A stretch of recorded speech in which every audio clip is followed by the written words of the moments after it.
La-Mulana is perhaps one of the greatest adventure games that have ever been developed. In my opinion, everything about it is as close to perfection as you can get.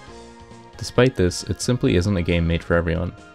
When first starting out, many people will be turned off by the rough controls. In particular, the locked jump arcs as well as the locked movement when swinging your weapon. In this vein, the controls are reminiscent of the classic Castlevania games. Because of the weapons feeling weighty, you need to plan your attacks instead of mindlessly swinging, to ensure that you won't get hit due to a mistimed swing. The combat for this reason feels very rewarding, especially when it comes to some of the later enemies that have additional properties, such as carrying shields. There are several weapons that you will find in La-Mulana, though you start off with just a basic whip. Each weapon has their own properties such as swing speed and damage output, allowing for certain weapons to excel over others given particular circumstances. While I feel that the combat is amazing, it's not the major charm of the game. What is so incredible about La-Mulana is the exploration. You take on the role of archaeologist Lameza Kasugi as he explores the ancient ruins of La-Mulana. Along the way, you will come in contact with a multitude of traps and find a vast variety of treasures as you uncover the mysteries of the ruins. There are multiple themes found within the dungeons of La-Mulana based on real ancient mythologies and civilizations. Finding a new piece of equipment is a great feeling, and the reason that it feels so great is because each time you know that you worked hard to accomplish that. Greater challenges provide greater feelings of reward, which most games today don't seem to care for. The game captures the feeling of being an Indiana Jones-esque explorer perfectly. Throughout the game, you will come across dozens of cryptic puzzles that will make your brain melt.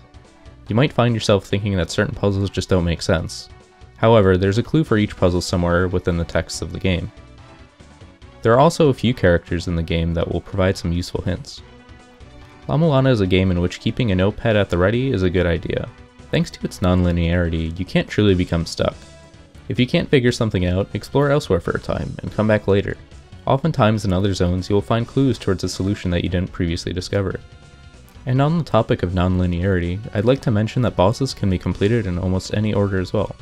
This is great for the same reasons I mentioned previously. If you're having trouble with a boss, you can come back to it when you've found some new equipments to help you out. None of them have a single strategy for victory, allowing players to fight them how they see fit. The music in La-Mulana is some of the best in any game, rivaling soundtracks of big-name AAA titles. Each zone has its own fitting theme, and I can't say there's a single one that it's like. I often find myself going back to listen to the soundtrack while not playing. It's just that good. The game can take a first-time player anywhere from 20 to 50 hours, depending on how much trouble they have with puzzles and exploration. La-Mulana is a game where you need to look outside the box and open your mind. This is why I believe it's not a game that everyone can enjoy. I can see many people starting it up and quitting fairly early on because its puzzles are just too hard for them. Despite this, I think it's the perfect adventure game for players that enjoy actual exploration and mystery. If you're a fan of true exploration video games, then you owe it to yourself to pick up La-Mulana.